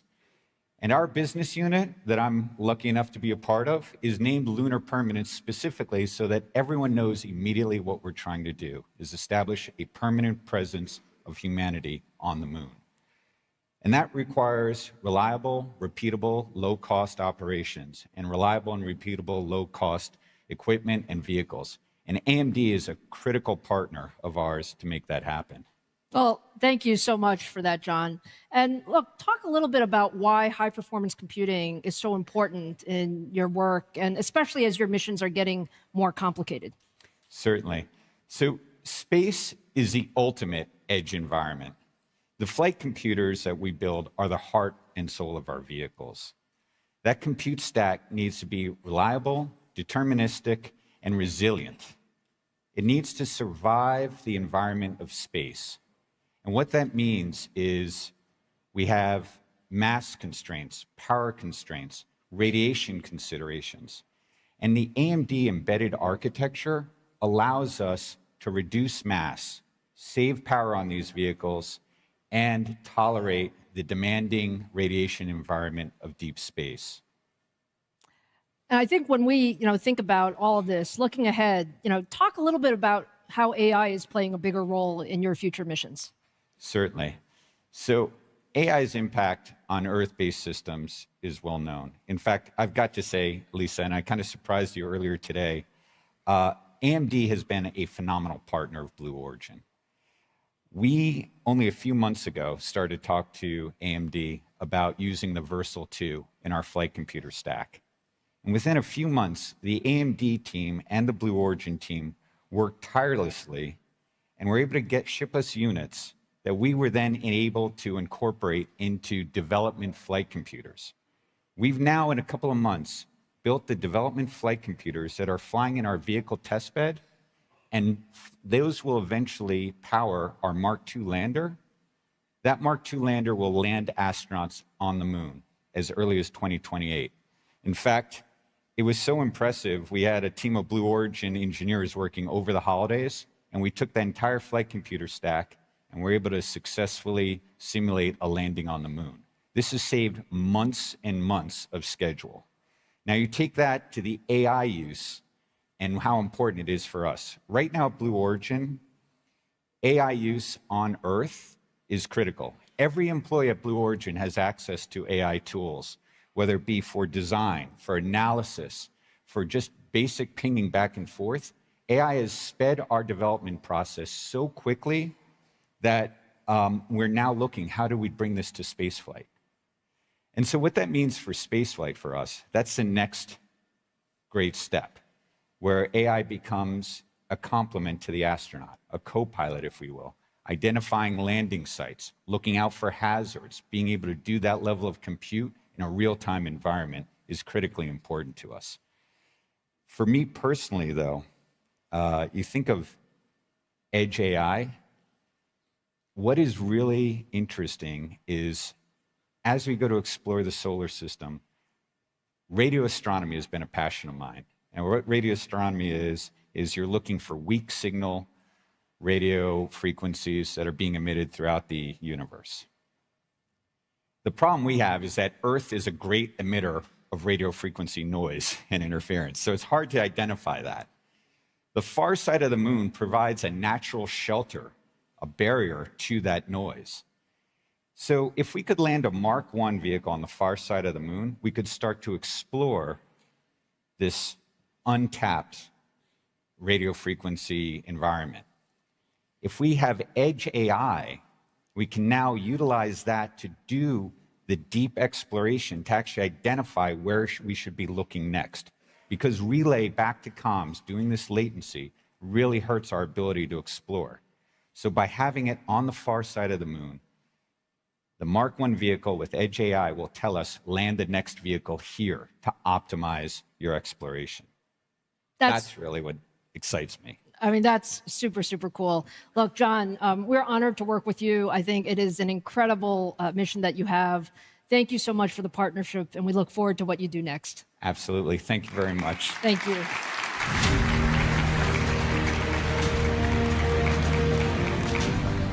Okay, guys, now let's turn to our last chapter of the night, science, and the supercomputers used for the most advanced scientific research. We're incredibly...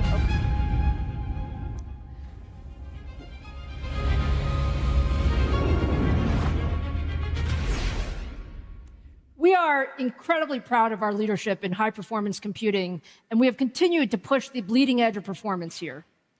We're actually seeing a convergence between traditional high-performance computing systems and AI as we bring together the best of both of these worlds.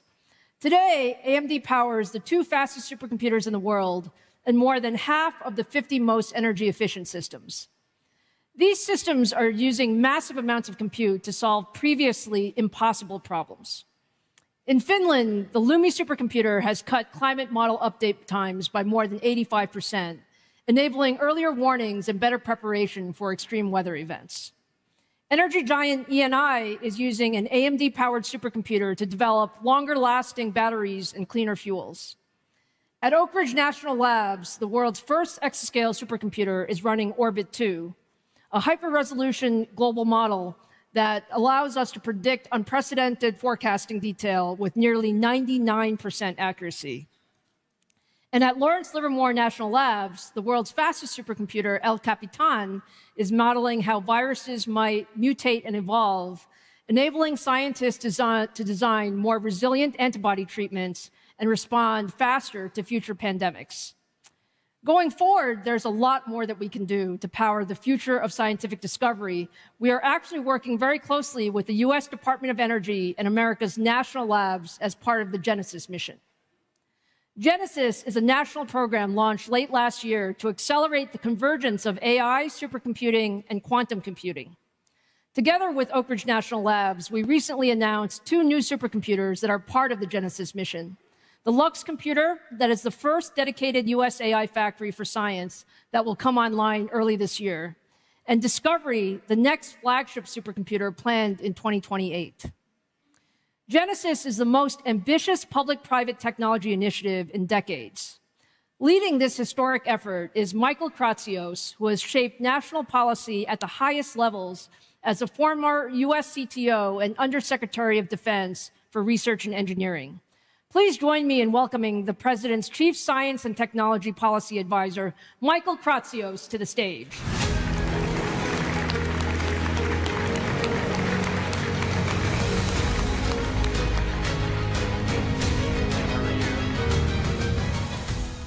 Michael, thank you so much for being here. I know just how busy you are.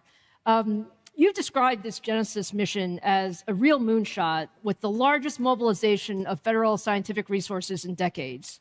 Can you talk a bit about why Genesis is so important? The Genesis mission is a great example of how President Trump has moved fast in less than a year in order for the US to lean in and win the AI race.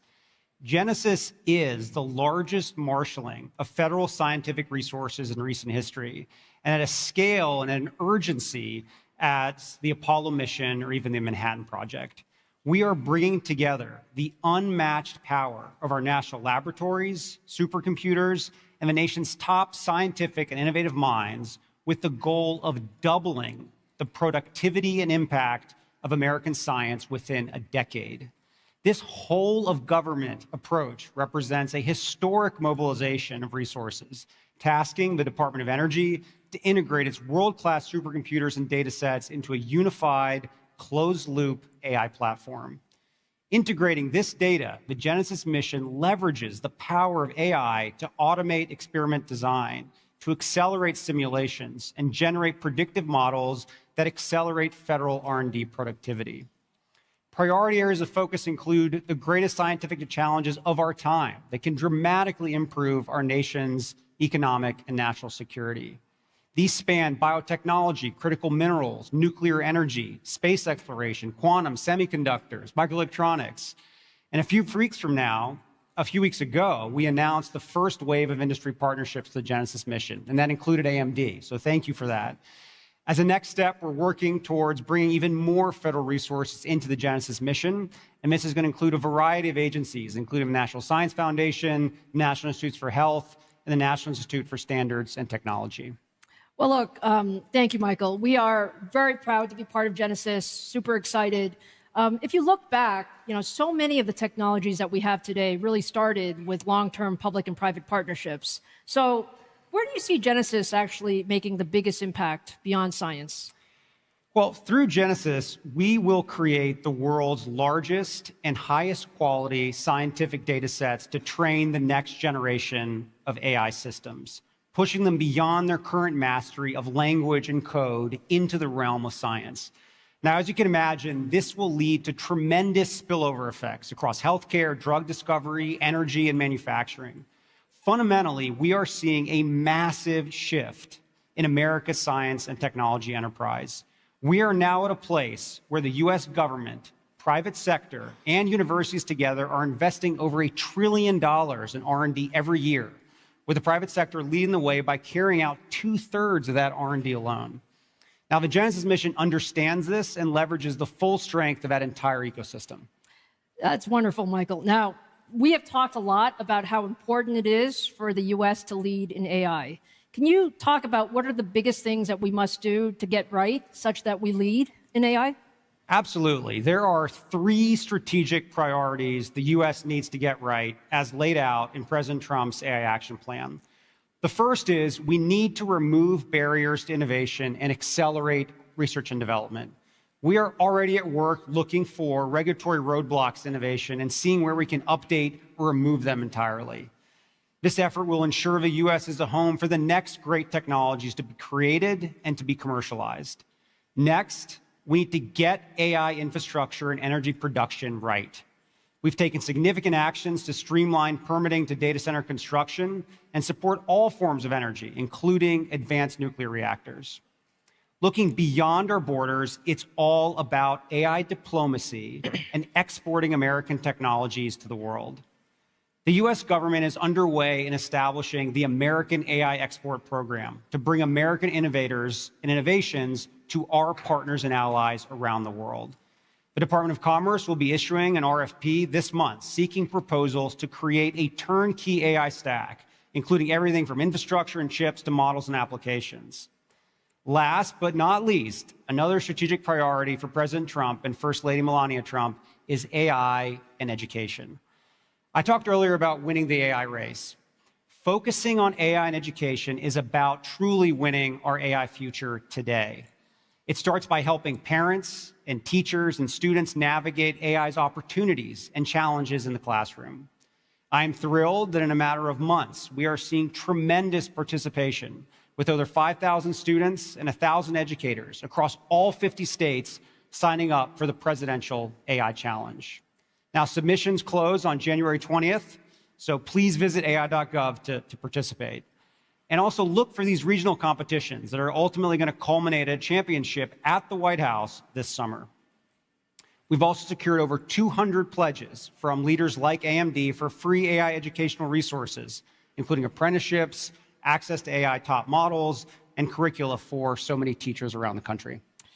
Michael, look, we're incredibly proud to support the AI Education Pledge and really to help expand access to AI education with more hands-on opportunities for students to learn and build. That's why we've actually committed $150 million to programs that bring AI into more classrooms and communities across the country. We're investing in the next generation of AI research and talent. We're building research collaborations with more than 800 educational institutions around the world, including many of the top engineering and computer programs. And we're also committing to developing coursework to promote our open ecosystem. So we're offering free online AI courses to reach over 150,000 students this year. So, Michael, I want to say thank you for your leadership on this topic and the First Lady's leadership. I can tell you that it certainly is making a difference in galvanizing the industry. Now, before you go, I have a very fun thing for us to do. It is really a moment for us to highlight some really amazing work as a direct outcome of the AI Education Pledge. So, a little bit of background. We recently partnered with Hack Club on a nationwide AI and robotics campaign. More than 15,000 high school students signed up, with the top teams coming together in Silicon Valley last month for an in-person hackathon to bring their designs to life. It's actually incredible to see what these students were able to build in just one weekend. You can imagine it was a little bit competitive at this hackathon, and as part of the recognition, we invited the top 3 teams to be here at CES, right here in the front row, so they could experience the biggest tech event of the year firsthand, and we could congratulate them in person. So let's give them a big round of applause.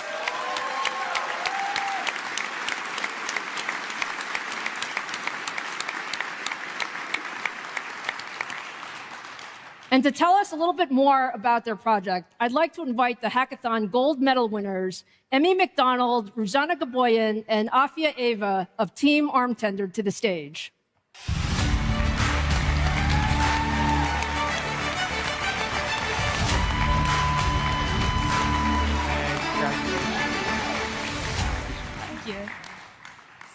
All right, you guys are amazing. Congratulations on the incredible work. Now, before you talk about the project, can you just share a little bit about yourselves? Like, where are you from and when did you start coding?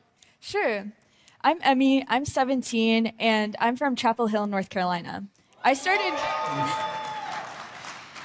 I started coding when I was around 12, and I joined Hack Club when I was 16.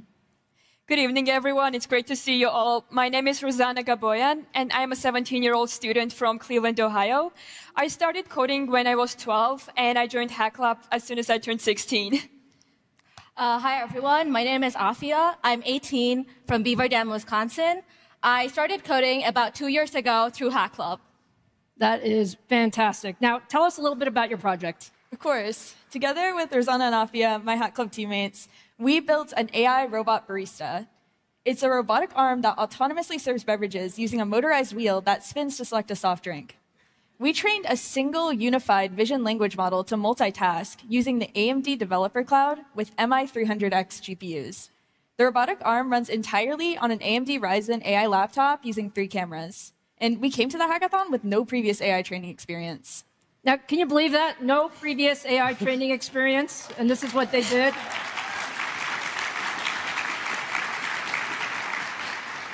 You guys are clearly doing great things. Just give me an idea, like, what are you most excited about working on next? Thanks so much, Lisa. So my mom actually works at our local fire department. She's in the audience. Hi, Mom. And she is a former firefighter. One thing that we noticed when training Arm Tender is that it was able to capture complex human behaviors. Like, it was able to try again to grab a can after it missed it without us programming that specifically. I want to build a robot that can be used in firefighting to go into building fires and case the building before firefighters go in. And the complexity of motion that we saw AI exhibiting could make that possible in a way that wasn't before. I love that. What do you guys think?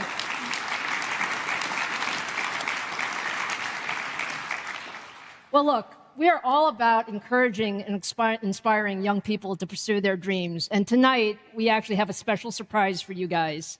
So AMD is awarding each of you a $20,000 educational grant to invest in your future as innovators to help you keep building. Thank you so much. Thank you so much. Look, you guys are just a great example of what the AI Education Pledge is all about, because what you've created, it's clear that there's so much we can do. So congratulations to all of you. And Michael, thank you for being here and really helping bridge all of this together. We appreciate everything you're doing for the country and for the industry. Thank you so much. Thank you, guys. Congratulations.